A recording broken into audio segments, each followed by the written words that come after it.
अडानी जी और भारतवर्ष, अडानी के हित, Bharatvarsh, Adani and India is the same. जो भारतवर्ष के हित में है, जो भारतवर्ष का आम जनता का हित में है, जो हमारे जनहित में है, वो अडानी जी का हित में है। दिल्ली का मुख्यमंत्री अरविंद केजरीवाल जी विधानसभा में खड़ा होकर कहा, मैंने नहीं कहा, उन्होंने, इस आरोप बुनियादी है या बेबुनियाद है हमें मालूम नहीं। क्या अरविंद केजरीवाल ने कहा? ये तो मोदी जी का पैसा है, ये तो अडानी जी का पैसा नहीं है, ये मोदी जी का पैसा है, ये कंपनी अडानी जी का नहीं है, ये मोदी जी का। मैंने नहीं कहा, उन्होंने कहा। जितने सारे आरोप इन्होंने किया, इसमें सच है, सच्चाई है या नहीं है, इसके ऊपर एक निष्पक्षता से जांच होना चाहिए। जांच की बात आई सर, तो आखिरी सवाल आपसे और आखिरी जवाब भी जेपीसी। हाँ, मैं बस वही पूछ रहा था कि जेपीसी से सरकार क्यों भाग रही है, क्या तकनीकी दिक्कत है। नमस्कार दोस्तों, मैं अजय प्रकाश और आप देख रहे हैं जनज्वार। अडानी को लेकर हिंडनबर्ग की रिपोर्ट आने के बाद से पूरे देश में सवाल भी रहे और नुकसान भी अडानी का बहुत। पर अगर शांत रहा, चुप रहा, तो हमारे देश की सत्ता चुप रही, प्रधानमंत्री मौन रहे और उस पर कुछ नहीं बोला गया। अभी भी सवाल लगातार हैं, विपक्ष लगातार प्रश्न उठाता है, जनता जानना चाहती है सच, लेकिन अब तक कुछ भी पता नहीं। ऐसे में हमारी यह जिम्मेदारी बनती है जनज्वार के पाठकों को सही जानकारी दी जाए। हमारे साथ इस वक्त जो सज्जन दिखाई दे रहे हैं, उनका नाम प्रणंजय गुहा ठाकुरता है। वह देश के उन चंद पत्रकारों में शामिल हैं जिन्होंने अडानी पर सर्वाधिक खोजी रपटे की है। वह देश के इकलौते पत्रकार हैं जिन पर 6 मानहानि के मुकदमे अडानी और अडानी की वकालत और वकीलों ने किया है। ऐसे में उनसे जानना सबसे बेहतर होगा भारत में कि आखिरकार अडानी ने हमारे देश के लिए क्या किया है, क्या नहीं किया है, राष्ट्र का कितना नुकसान किया है, राष्ट्र की जनता का कितना नुकसान किया है। प्रणंजय जी, आपका जनज्वार में स्वागत है। और हमारा पहला सवाल जनता की तरफ से, जो सबसे पहले लोग समझना चाहते हैं कि जब हिंडनबर्ग की रिपोर्ट आई और खुलासा हुआ कि एलआईसी और एसबीआई में का पैसा अडानी की कंपनियों में लगा हुआ है, तो लोगों ने कहा, विपक्ष ने, कि एलआईसी या एसबीआई डूब जाए। लेकिन अभी की हालत यह है कि जस की तस जनता का पैसा बना हुआ है। ऐसे में सही जानकारी क्या है? क्या कोई नुकसान हुआ है या यूं ही सिर्फ बातें? पहले धन्यवाद अजय जी, आपने आपका कार्यक्रम में हमें बुलाया, मेरे को बुलाया आपने, और मैं आपका दर्शक से पहले ही माफी मांग रहा हूँ क्योंकि मेरा हिंदी कमजोर है। मेरा मातृभाषा बांग्ला है। फिर भी आपने जो सवाल उठाया, देखिए, अभी 3.5 महीना के आसपास हो गए। ये हिंडनबर्ग रिसर्च का रिपोर्ट 24 जनवरी का दिन है। उस समय अडानी घराना का एक पब्लिक शेयर इशू शुरू होने वाले थे। तो शुरू होने के बाद, पैसा मिलने के बाद उन्होंने वापस ले लिया। तो ये इसके पीछे एक लंबा चौड़ा कहानी है। मगर आपने जो सवाल उठाया, पहले मैं उसमें आता हूं। देखिए, डूबेगा कोई नहीं। भारतीय जीवन बीमा का संस्था जो है एलआईसी, लाइफ इंश्योरेंस कॉर्पोरेशन, वो कभी डूबेंगे नहीं। भारतीय स्टेट बैंक इंडिया नहीं डूबेंगे, क्यों? ये सरकारी संस्था है। आपका पैसा, मेरा पैसा तो है ही जरूर, मगर ये महत्वपूर्ण है कि जो लाइफ इंश्योरेंस कॉर्पोरेशन, उनकी इतिहास में पहला बार एक मीडिया रिलीज, एक प्रेस रिलीज इन्होंने किया कि देखिए, चिंता को कोई विषय नहीं है। या अडानी समूह में एलआईसी का कुछ पैसा हमने निवेश किया, लगभग 32,000 करोड़ के आसपास, और कोई चिंता का विषय नहीं। हमारे पास तो लाखों करोड़, अरबों करोड़ का पैसा है। तो ये हम जितने हमारे एसेट्स है, हमारे संपद है, उसके बहुत ही छोटा एक हिस्सा है। बिल्कुल ठीक था, बिल्कुल ठीक। सवाल और कुछ है। ये जो पैसा भारतीय रिजर्व बैंक, भारतीय जो जीवन बीमा संस्था है LIC ने निवेश किया, इसका कोई फायदा मिला? नहीं, परंतु नुकसान हुआ, क्योंकि 23 जनवरी में अडानी समूह का सारे जो कंपनीज हैं, उनकी 7 कंपनी है जो पब्लिकली इनका शेयर बाजार में मिलता है, उसका कीमत जो था और आज जहां पे है 3.5 महीना के बाद लगभग आधा। तो जो निवेश किया ये सारे कंपनी में, उनका भी संपत्ति का मूल्य भी आधा हो गया। ये वास्तव है।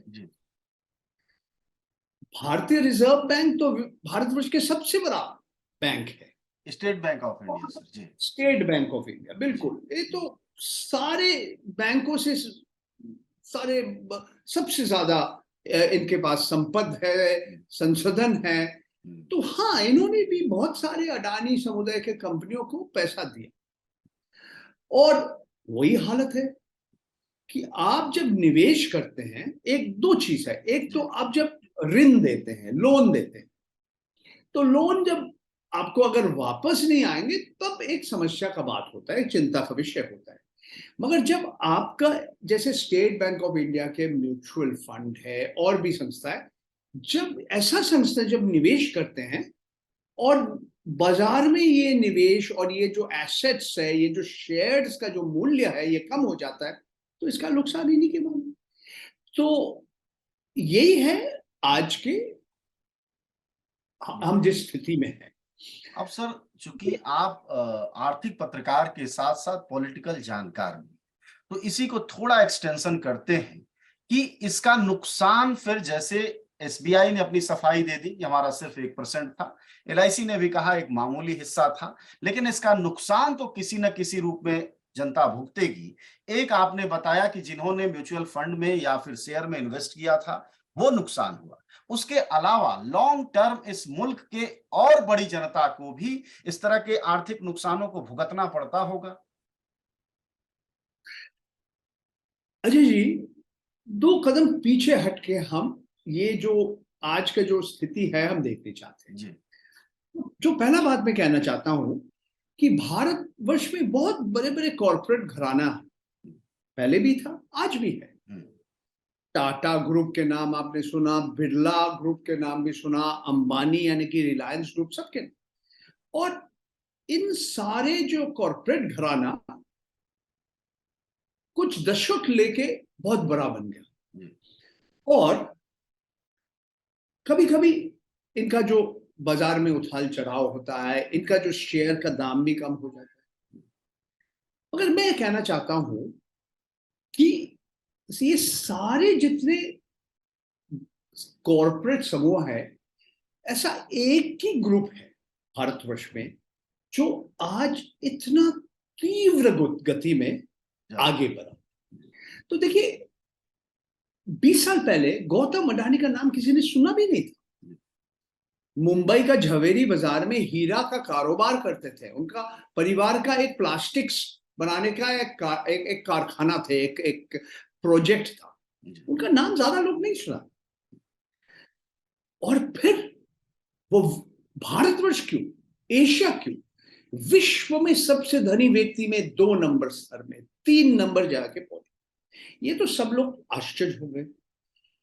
इससे भी ज्यादा जब लोग आश्चर्य हो गए कि ये पहले हमने कभी नहीं देखा कि अगर आप एक संस्था, हिंडनबर्ग रिसर्च, अमेरिका में है, 10-12 लोग की एक कंपनी है, उन्होंने एक रिपोर्ट तैयार किया, सार्वजनिक किया, और अचानक कंपनी का शेयर नीचे गिर गया। उनका अपना मतलब है, वो साफ बता दिया कि हम मुनाफा कमाने चाहते हैं, हम शॉर्ट सेलर है, कि हम सट्टेबाजी कर रहे हैं, हम जुआरी है, वो खुद कह रहे हैं, खुद कहा। तो मैं समझता हूं ये सब लोग को आश्चर्य कर। तो एक और बात मैं कहना चाहता हूं कि देखिए, ये टाटा ग्रुप के बात करिए, बिरला ग्रुप के बारे में कहिए, अंबानी यानी कि रिलायंस ग्रुप के बारे में आप बात कीजिए, भारतवर्ष के अर्थव्यवस्था में बहुत सारे हिस्से में इनका एक बहुत बड़ा भूमिका कभी कभी इनका एकदम पूरा नियंत्रण है, एकदम मोनोपोली या ओलिगोपोली है।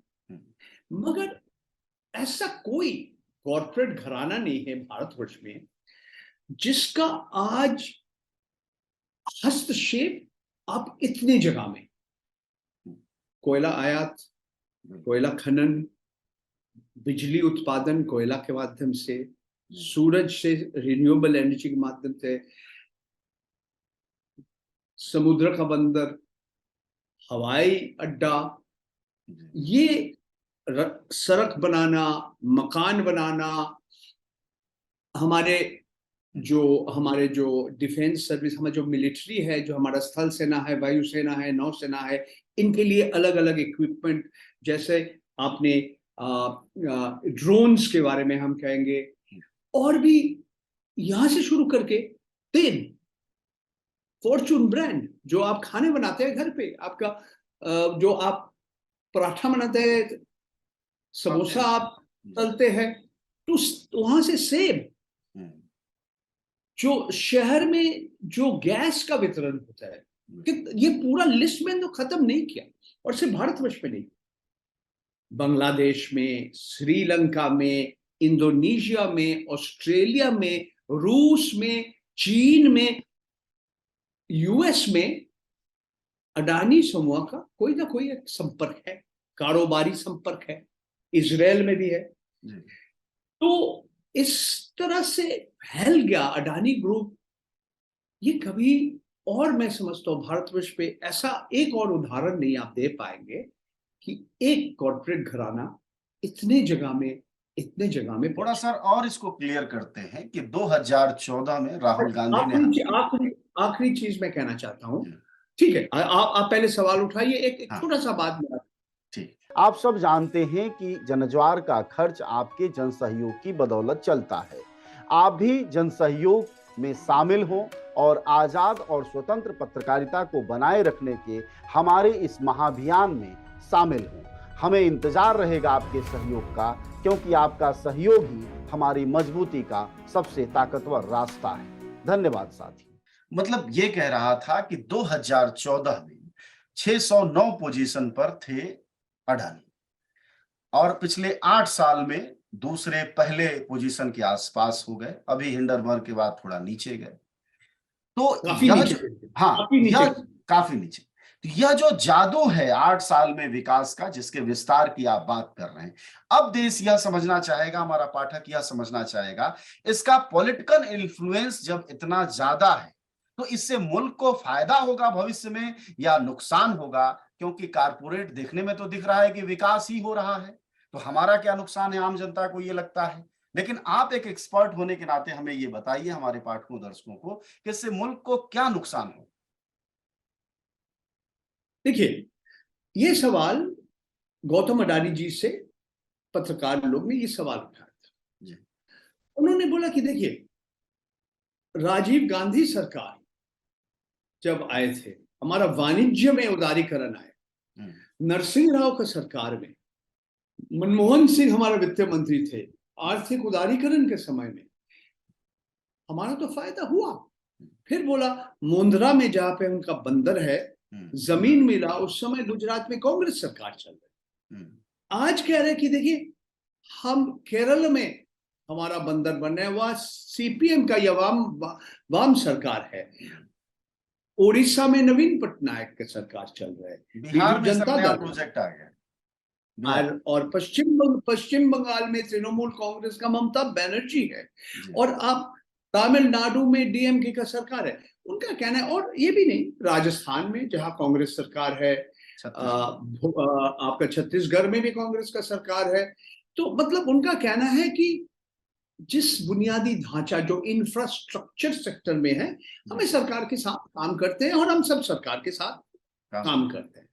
ये अडानी जी एक बार नहीं, बहुत बार कहा, मगर ये हमें मानना पड़ेगा कि 2001 में जब नरेंद्र मोदी जी गुजरात का मुख्यमंत्री बने, और 2014 में जब भारतवर्ष का प्रधानमंत्री बना, उसके बाद गौतम अडानी जी का नेतृत्व में उनका जो कॉर्पोरेट घराना जिस रफ्तार से आगे बढ़ा, जैसे मैंने पहले बोला, मैं नहीं समझता कि भारतवर्ष में कोई भी एक कॉर्पोरेट घराना या कॉर्पोरेट समूह इस रफ्तार से, इस तीव्र गति से आगे बढ़ पाया।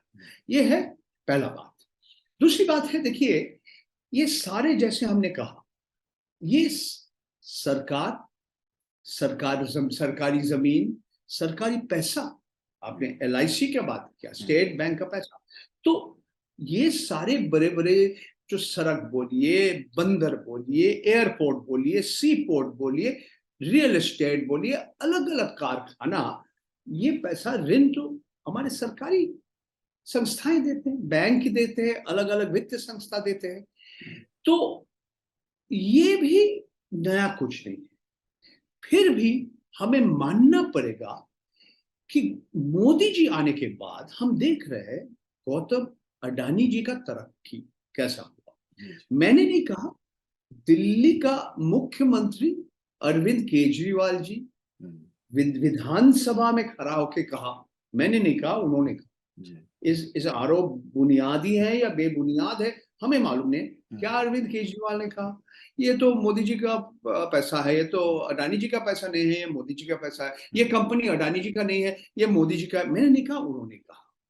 ये भी हमें मानना पड़ेगा कि देखिए, 2002 में जब हिंद मुसलमान दंगा हुई थी गुजरात में, हमारे जो अलग अलग जो पूंजीपति थे वो दो भाग हो गए थे, दो हिस्से में हो गए थे। एक हिस्सा कह रहे थे कि ये हमारे कारोबार के लिए बहुत खराब है, हमारा छवि के लिए बहुत खराब है, इसमें राहुल बजाज जैसे व्यक्ति, वो आज हमारे साथ है नहीं।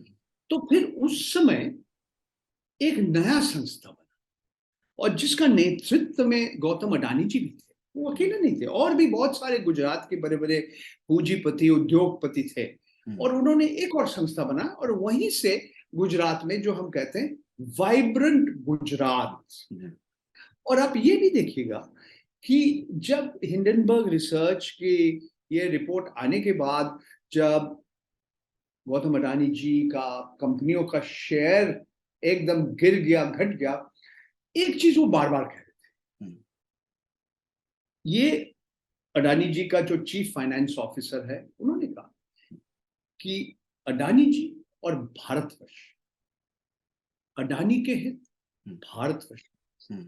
और उन्होंने इतना भी कहा, जलियांवाला बाग का भी बात इन्होंने किया, मैंने, उन्होंने किया, कि ब्रिटिश भारतीय सैनिक को लेके भारतीय नागरिक को मारता है। इसका मतलब क्या है, इसका माने क्या है?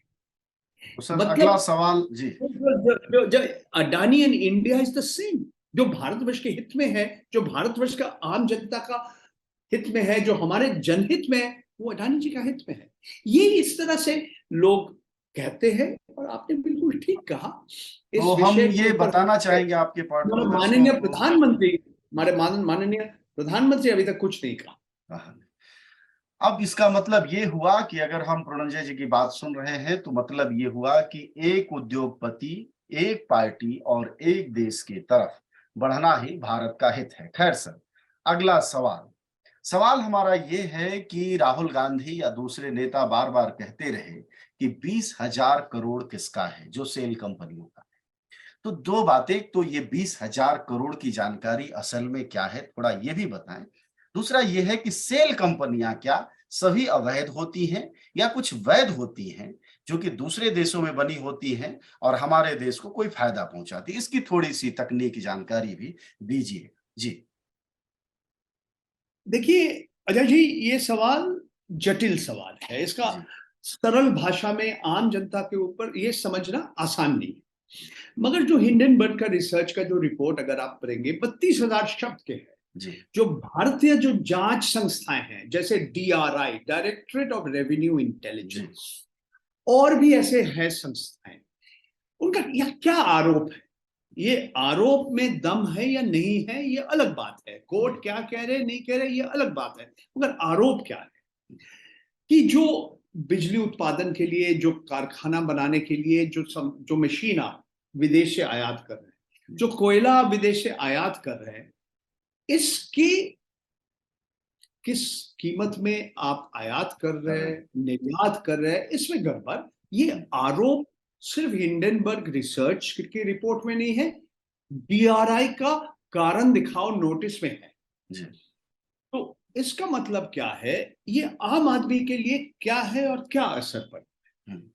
जब ये एक उदाहरण में दे रहा हूं, एक समझ लीजिए, एक आप बिजली का कारखाना बना रहे थे, और जो आपने ये इसकी जो मशीनरी आप विदेश से लाया, इसका आप दिखा रहे खाता में कि 100 रुपया, मगर इसका असली कीमत था 80 या 70 या 75। तो ये बाकी पैसा कहाँ चला गया, और इसका असर क्या आम उपभोक्ता के ऊपर क्या पड़ रहा है, आपके ऊपर क्या पड़ रहा है कि आपको बिजली के ऊपर ज्यादा पैसा देना पड़ रहा है। अच्छा, शेल कंपनी क्या है, देखिए विश्व में 70-80 ऐसे टैक्स हेवन कहते हैं, छोटे छोटे देश है, द्वीप है, जैसे मॉरिशस, ब्रिटेन के अंदर ही 10-12 है, ब्रिटिश वर्जिन आइलैंड, साइप्रस ऐसे देश है, एक देश के अंदर के भी ऐसे टैक्स हेवन होते हैं, सिंगापुर भी ऐसा है, हांगकांग भी है, अमेरिका में ऐसा जगह है जहां पे भी, अमेरिका अंदर, यूरोप के अंदर भी ऐसे ऐसे जुरिस्डिक्शन बोलते हैं, जहां पे अगर आप कारोबार करेंगे, पहला बात बहुत कम लोग इसका जानकारी है, पारदर्शिता से लोग काम नहीं करते हैं, फिर भी टैक्स आपको बहुत कम देना पड़ता है, कभी कभी टैक्स देना ही नहीं पड़ता। तो इस शेल कंपनी का, ये शेल कंपनी क्यों, ये शेल कंपनी जो गैर कानूनी तरह से जो पैसा कमाते हैं, कंपनी 1-2 कंपनी को भेज देते हैं, तीन जगह चलते हैं, चौथा जगह चलता है, पंचम जगह चलता है, और जाके छठा जगह के बाद घूम फिर के वापस आ गए, और ये काला जो पैसा है सफेद हो जाए। ये काला पैसा कहां से आया, ये किसका है, ये जो कंपनियां है, ये कंपनी का मालिक कौन है, आप दिखाएंगे कंपनी ए का मालिक है कंपनी बी, और कंपनी बी का मालिक है CDE, और कंपनी CDE का मालिक है FGHI, ऐसा करके पूरा आप परिवार का एक पेड़ बनाइए, फैमिली ट्री बनाइए, फिर आपको मालूम पड़ेगा, जो हम ये सेबी का जांच है, अल्टीमेट बेनिफिशियल ओनर, असली मालिक कौन है जी, इसके साथ कोई एक परिवार या प्रोमोटर ग्रुप के साथ है। देखिए मैं एक उदाहरण देता हूँ, गौतम अडानी जी का बड़ा भाई है विनोद अडानी जी, वो विदेश में रहते हैं, वो साइप्रस का नागरिक है, एक समय बोलते हैं कि हमारे साथ ये अडानी ग्रुप का कोई संपर्क नहीं है, फिर बाद में बोला हाँ कोई संपर्क है। तो ऐसे है कि अगर आपका कंपनी का शेयर आप सबको बेचने के लिए तैयार है, पब्लिक के लिए है, ये पब्लिक है, मगर पब्लिक को सब जानते नहीं। आप पुराना वो रोटी का फिल्म का गाना सुनिए, पब्लिक है ये सब जानते हैं, मगर यहाँ पे पब्लिक को मालूम नहीं है, वो सब जानते नहीं है, क्यों पारदर्शिता से नहीं काम करे। इसमें अभी सवाल आ रहे हैं कि सेबी जैसे securities and exchange board of India, reserve bank of India, भारतीय रिजर्व बैंक क्या कर रहे हैं, इनका जांच इतना समय क्यों लगा रहे हैं। सुप्रीम कोर्ट ने कुछ कहा, एक रिपोर्ट भी आया, उस रिपोर्ट में क्या है हमें मालूम नहीं, मगर कुछ सालों से सेबी इसका जांच कर रहा है कि सचमुच जिस तरह से पैसा यहां से वहां, वहां से वहां जा रहे, एक कंपनी दूसरी कंपनी, ये भारतवर्ष का जो नियम है, जो कानून है, जो रूल्स है, जो अधिनियम है, ये माना है नहीं। तो ये चल रहा है, पता नहीं हमें जी। मैंने तृणमूल कांग्रेस का सांसद महुआ जी बोल रहे कि हम 1.5 साल पहले चिट्ठी लिखा, सेबी आप क्या कर रहे हैं, आप खामोश क्यों हैं। तो ये बहुत सारे सवाल का जवाब अभी भी हमारे पास नहीं है। हमने एक रिपोर्ट आज ही पेश किया, वो लिखा है कि जो ऑडिटर है, जो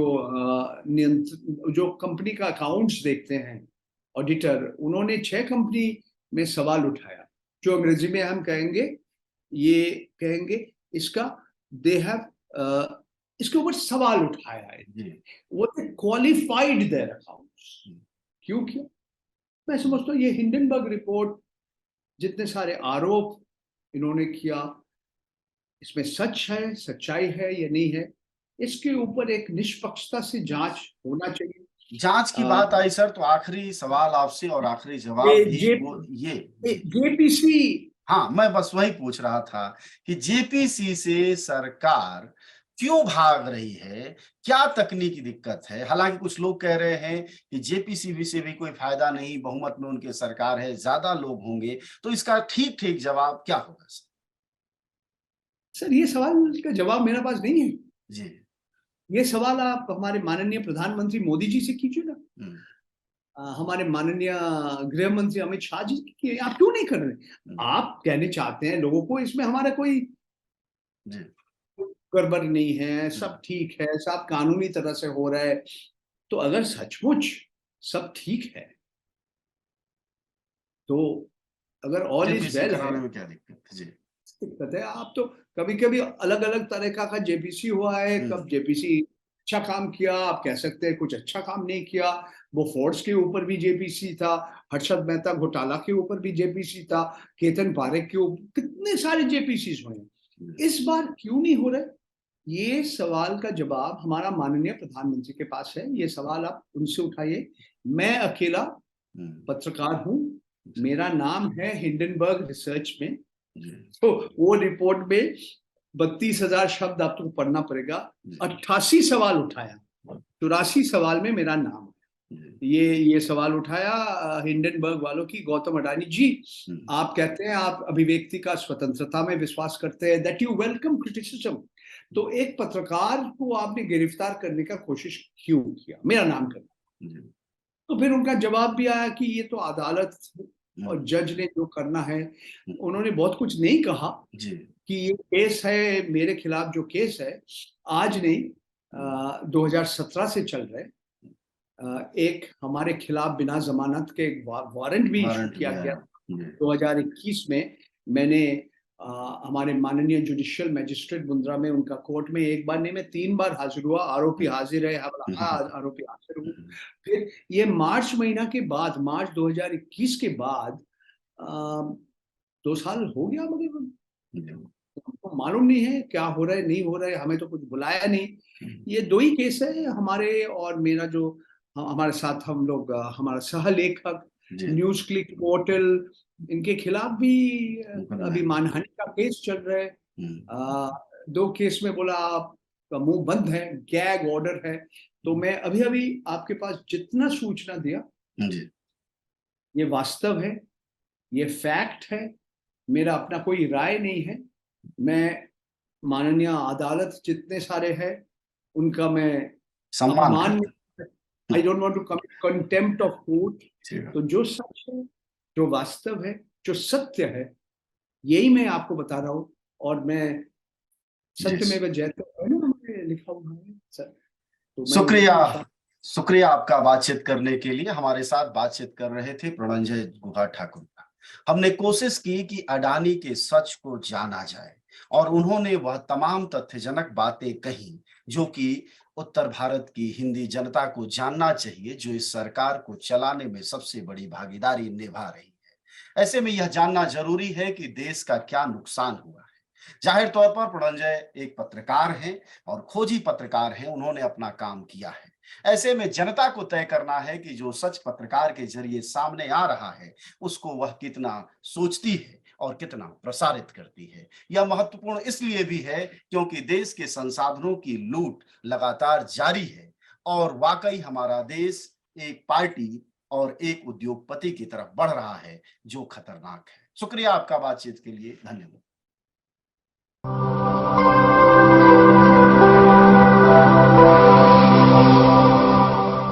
जन ज्वार जनता की मीडिया।